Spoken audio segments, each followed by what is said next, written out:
Maracas. Maracano. Maracano. Maracano. Terra gentil. Fala galera, seja bem-vindo ao podcast Maraca, um projeto aí da EDS Comunicação, junto, é claro, com parceiros. A gente não conseguiria começar esse projeto sem ter alguns parceiros ligados, né, a eles.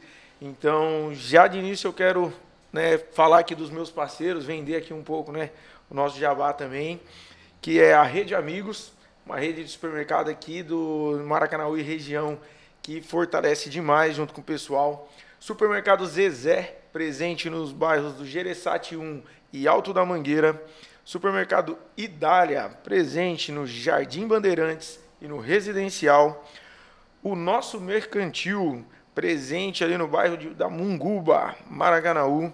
Supermercado Santana, Conjunto Esperança. Esse é o nosso parceiro que está ali em Fortaleza, mas está fortalecendo no podcast Maracas. Açaiteria do Nick, né, presente ali no Conjunto Industrial. Quer tomar um açaí bom de qualidade? Açaiteria do Nick, estão trabalhando com delivery. Vilas Espetos, a casa, uma das mais badaladas aqui de Maracanaú, com toda certeza. E Force Man Nordeste. Force Man Nordeste é a marca que tem aí, né, atendido os barbeiros aqui de Maracanaú e de todo o Ceará, crescendo demais essa marca. E para começar o podcast, eu não poderia ter convidado outro cara.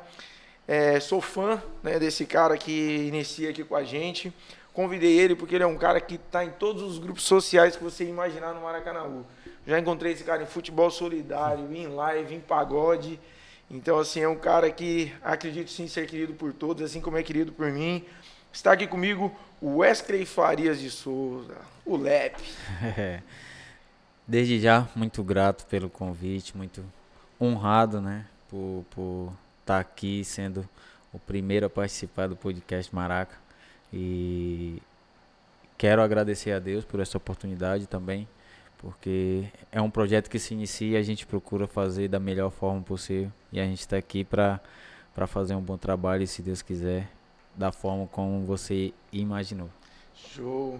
Cara, o Wesley é empreendedor, dono do CW6 Estúdio, é dono também do espaço Boa Ventura CW6, auxiliar técnico do currículo do cara, auxiliar técnico do Maracanã, ex-atleta profissional, professor de educação física, né, dentro do espaço lá no CW Studio, pagodeiros nas horas vagas, e eu não vou deixar de exaltar isso aqui.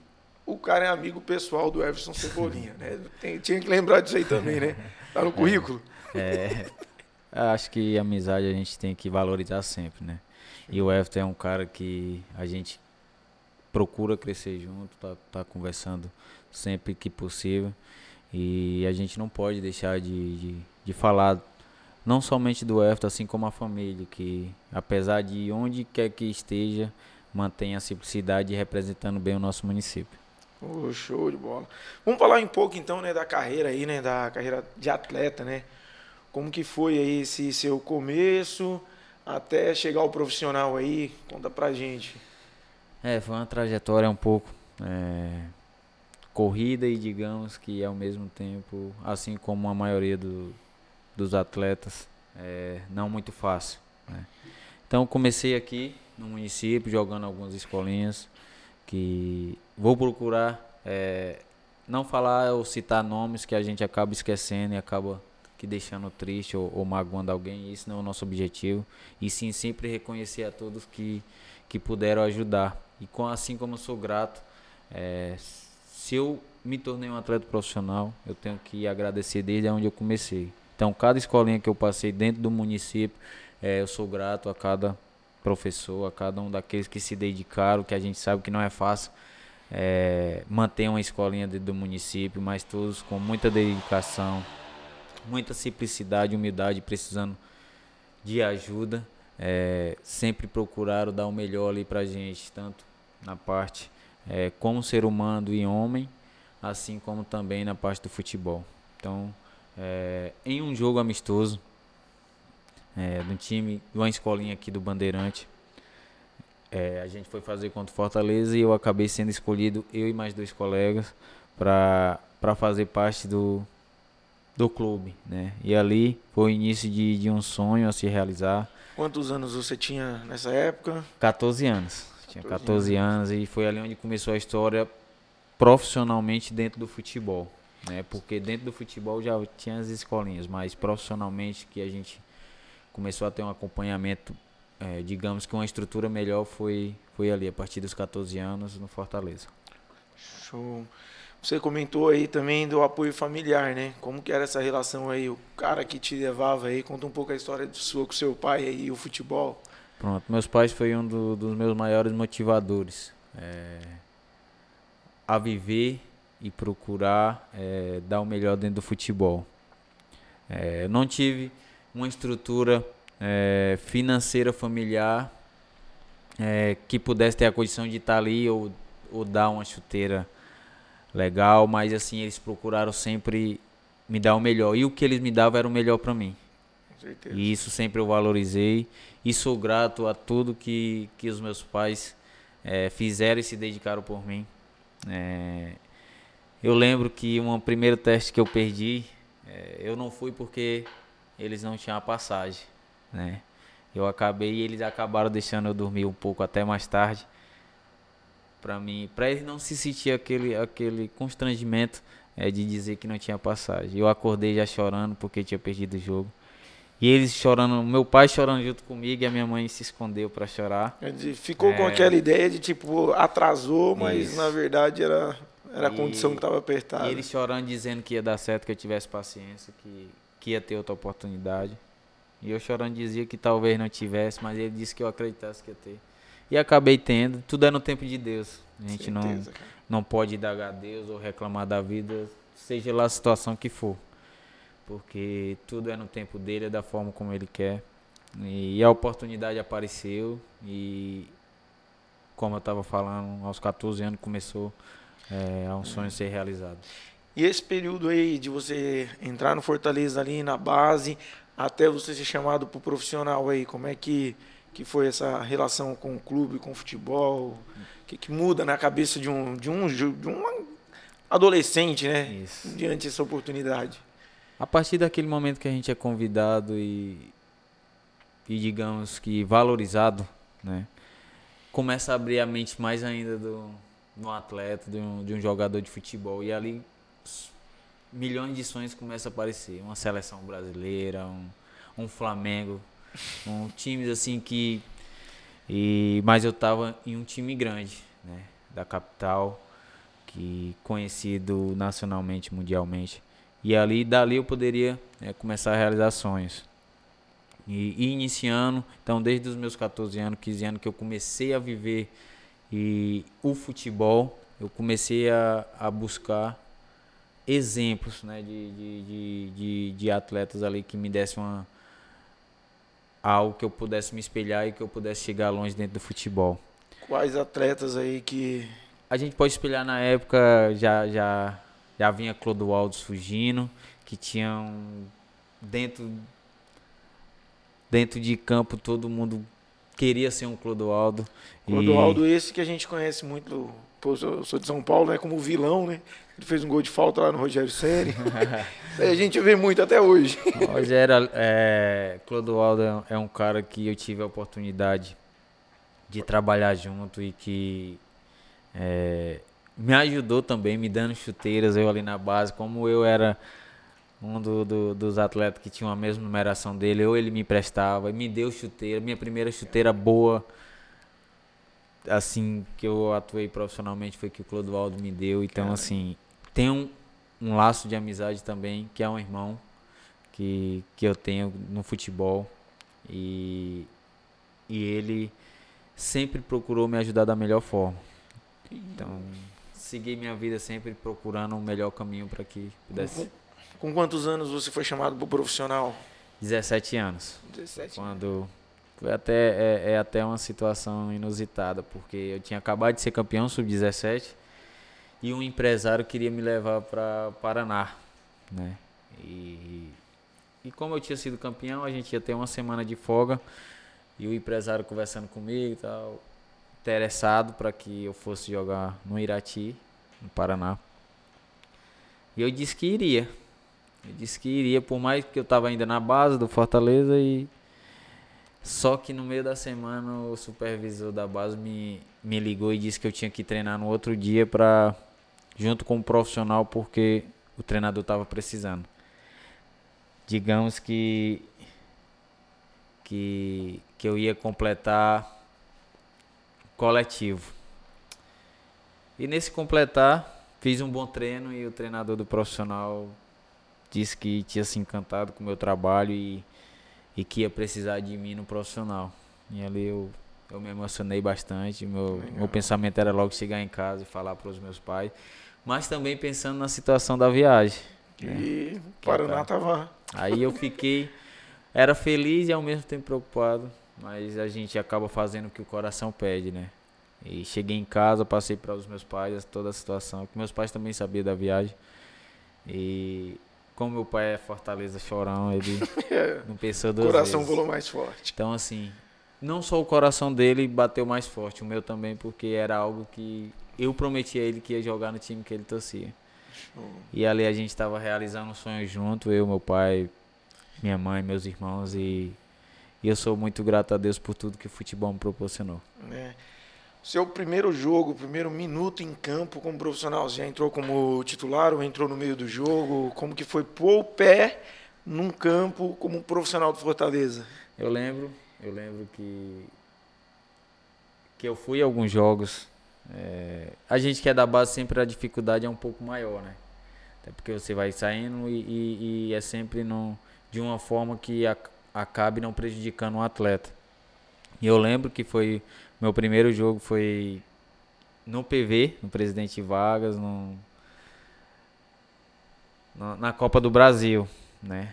Eu fui no banco e o meu segundo jogo que eu cheguei a entrar foi no Campeonato Cearense contra o Guarani de Sobral. No Presidente Vargas.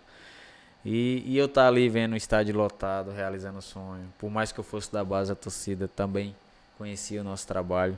E é uma emoção que a gente não tem como explicar, né? Eu acho que só quem vive aquele momento sabe discernir, ter a noção do que é sentir a emoção de se tornar um jogador profissional e atuar num clube na qual você torce e tá realizando o sonho dos familiares. Legal. Cara, agora vamos dar uma adiantada aí, saber um pouco aí. Depois de Fortaleza, quais passagens teve? Eu sei que você teve uma experiência também fora do país. Isso. Conta um pouco pra gente também aí dessa caminhada. Eu acho que essa conversa com você, cara, além da representatividade que você tem pro município, mas, cara, quem curte futebol, a molecada que tá começando, com certeza está se identificando com tudo que você fala e sonha viver tudo que você já viveu. Então dá mais esse toquezinho aí para a molecada, como é que foi depois aí de Fortaleza até você conseguir essa oportunidade de estar fora do país. Bom, né, eu cheguei no Fortaleza em 99 e saí em 2006. Então... em 2002, quando eu tive essa experiência e a oportunidade de subir pro profissional, foi o ano justamente em que a gente subiu para a Série A do Campeonato Brasileiro, né, nacional. E depois que eu saí do Fortaleza, atuei em alguns clubes do estado, né, Ferroviário também, que é um dos times da nossa capital. Joguei Quixadá e joguei São Benedito. Depois que eu saí desse time aqui, eu rodei mais nos estados do Nordeste. E em 2007 tive a oportunidade e a experiência de atuar na Áustria, no Áustria Lustenau. Então, joguei no Piauí, no Flamengo, né, que é um time da capital também grande. Joguei no Comercial, depois joguei em Maranhão, joguei Rio Grande do Norte, joguei Pernambuco, joguei Alagoas. Tá chegando essa oportunidade de ir pro Áustria Lustenau. Certo. E essa oportunidade na Áustria, como é que foi a experiência de chegar lá? Adaptação, idioma, alimentação. O que fez falta e o que foi uma novidade boa para você lá? Bom, que faz bastante falta, além da família, a nossa culinária, né? Faz bastante falta. mas é uma experiência única, né? Poderia e queria ter passado um tempo maior, porém por conta de empresário acabou sendo um pouco mais curto, mas a experiência e os momentos que eu vivi lá foram únicos. Cresci muito profissionalmente, me adaptei, não tive dificuldade em me adaptar, por mais que seja um clima totalmente diferente, tive uma facilidade de me adaptar.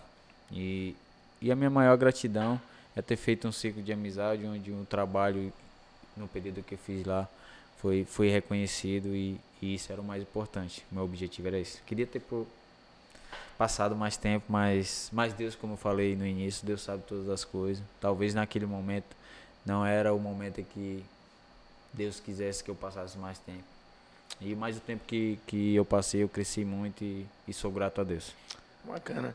Cara, eu queria até entrar num assunto aí, né, mano, que a gente sempre vê falar aqui, quando a gente fala de você, que foi uma situação aí que te gerou, né, até uma parada, né, no esporte aí, que foi um assalto, algo do tipo. Isso.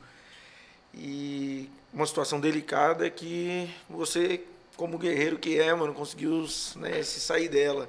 Me conta um pouco, porque assim, eu sei muito dessa história assim de algumas pessoas ter falado, mas nunca ouvi assim você, né, falando um pouco do que aconteceu, de como foi isso. Como Isso, foi? então assim, passei alguns momentos dentro da minha carreira, da minha vida, bem complicados, né? Sofri uma tentativa de assalto logo depois que minha filha nasceu.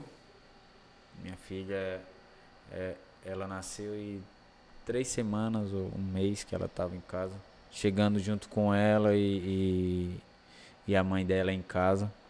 Fui abordado de uma forma por ser conhecido, como você sabe, e chegando bem mais cedo, eu fui abordado com anúncio de assalto. Eu achando que era brincadeira, eu estava saindo do carro e fiquei parado e fui me virando, né, aos poucos. E quando eu virei, realmente era, né? Quando eu vi a arma, o cara de capacete, o cara pedindo a chave do carro e o celular, eu acabei me assustando, eu acreditei. Aí saí do carro, como estavam elas duas dentro do carro. Quando eu saí, que acendeu a luz, eu creio que ele tenha visto e ele disse que queria só o celular.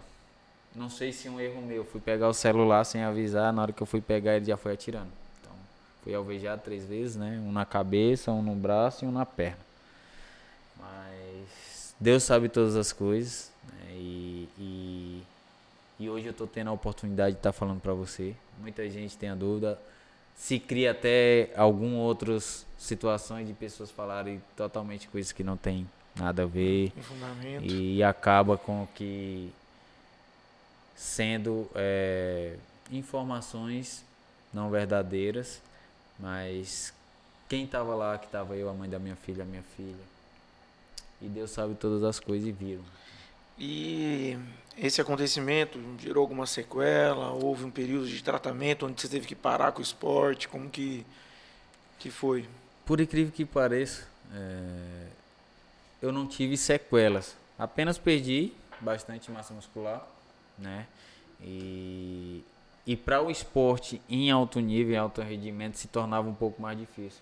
E chega um momento em que você tem que ter autocrítica. Não adianta você estar ali só por estar. Se você não conseguir dar o melhor, não conseguir acompanhar, principalmente hoje em dia que a intensidade de uma partida de futebol é muito alta, não adianta você querer forçar algo. Então, foi uma decisão que, por mais que eu não quisesse, eu tinha que tomar. E acabou que tendo que, não só por esse motivo, mas alguns outros que tive que me afastar e a gente enxergando às vezes o que Deus às vezes quer falar, né? Muitas vezes nós não vemos, mas Deus muitas vezes quer falar e a gente acaba não querendo ver. A gente começa a entender e começou dessa forma, né? Não só por esse motivo, mas algum outro motivo que eu tive que me afastar do futebol. Cara, esse foi um momento muito delicado então aí pra você, pra sua vida. Acredito que não foi o mais, porque quem te acompanha na rede social se sensibiliza muito com você e o período que você teve com a sua filha. Acho que é uma situação que até eu aqui falando me emociono, porque tenho 4 anos aqui no Ceará, né, quando eu vim pra cá. E nesse período de 4 anos eu vivenciei isso daí, te acompanhando nas redes sociais. E queria saber de você, mano, como que foi essa situação, né, do convívio que a gente acompanhava, todo o carinho, todo o amor que você tinha, e até o momento que você, né, que ela virou uma estrelinha aí que nos deixou. É um assunto bem delicado que eu acredito que nunca eu vou deixar de sentir a dor que eu sinto. Eu peço desculpa se eu me emocionar, mas é porque é bem complicado. Mas como eu estava falando, que Deus sabe todas as coisas. Primeiro, Deus permitiu que eu sofresse uma lesão em 2011. Até porque a minha vida sempre dentro do futebol foi mais fora do estado. E Deus permitiu uma lesão contra o Fortaleza na Copa do Brasil. Onde eu rompi os ligamentos do joelho anterior e o posterior. A tíbia ela entortou. Tive que fazer uma osteotomia. E ali eu tive que já me ausentar do futebol, né? E vim para Fortaleza para fazer um trabalho de recuperação. E aí fiz todo o trabalho, o processo de recuperação. E decidi voltar ao futebol, né? Depois de 2 anos. E voltei no time do nosso estado, no Maranguape. Nem falei, né? Acabei nem falando do Maranguape. E durante esse período que eu voltei ao futebol ainda, sentindo um pouco de dificuldade devido ao tempo parado, musculatura, que perdi muito. Na época, a mãe da minha filha engravidou, estava grávida. E com 5 meses, já começou já uma história linda da gente, né? Comigo e a minha filha. E aí, com um processo bem precoce, minha filha nasceu com 24 semanas. Coisas que, aos olhos do ser humano, é impossível de acontecer. 5 meses, né? De gestão. E eu tava jogando uma partida de futebol, uma final. Nós iríamos começar a pré-temporada ainda no Maranguape e eu acabei, dentro da partida, o pessoal me falando que eu tinha perdido minha filha. E eu saí da partida e fui pro hospital, chegou lá, ela estava em processo de parto. E aí eu assisti todo o parto e dali ela já saiu para UTU. E ali começou um processo de 4 meses na UTU, de recuperar peso, de todos os problemas que ela tinha da gente tentar resolver. Não eu, né? Sim Deus e os médicos, junto com os médicos. E durante os 4 meses que a minha filha teve nessa UTU, durante os 4 meses eu tive ali com ela. Graças a Deus ela conseguiu sair da situação. E ali, eu e minha filha, eu posso dizer que eu conheci o amor mais puro e verdadeiro. Não acredito, então, cara. Graças a Deus o que tinha de problemas a gente conseguia, junto com os médicos, junto com os milagres de Deus, a gente conseguia resolver. E devido o problema dela, a prematuridade, ela desenvolveu alguns problemas, né? A hidrocefalia, paralisia cerebral. Mas quem olhasse para ela dizia que ela não tinha. E a minha filha, ela conseguiu viver 3 anos e 9 meses. É onde eu te falo que foram os 3 anos e 9 meses que eu tive do lado dela e vivemos um amor verdadeiro, puro. E durante esse período, com 3 anos e 9 meses, ela usava uma válvula devido à hidrocefalia. E essa válvula parou de funcionar. E ela começou a ter problemas de convulsão.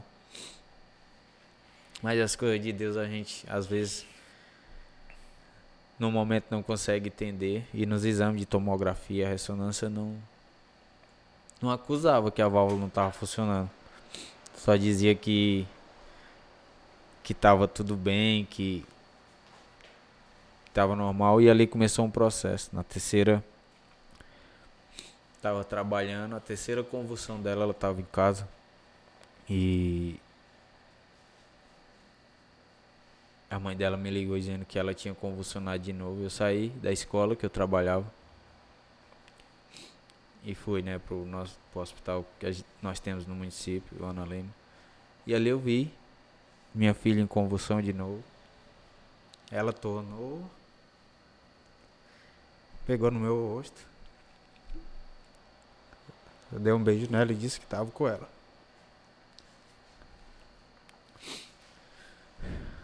Mas aí, logo em seguida, ela teve outra convulsão e entrou em coma. Depois que ela entrou em coma, não... foram uma semana de luta devido às situações e problemas dela. Ela teve AVC, parada cardíaca, e não resistiu.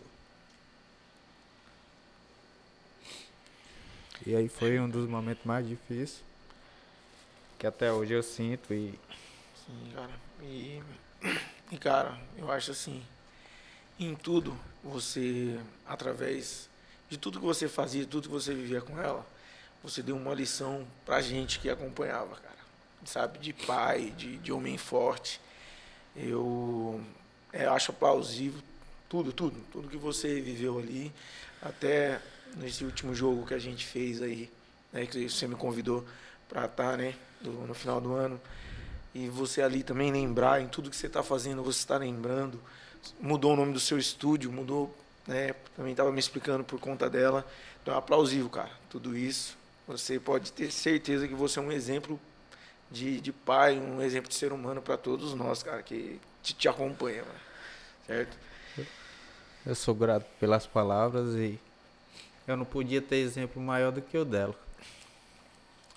Que por mais que ela tivesse as limitações dela, dificuldade de andar na ponta do pé, era uma criança que eu não... poucas vezes eu vi chorar, a não ser com dor.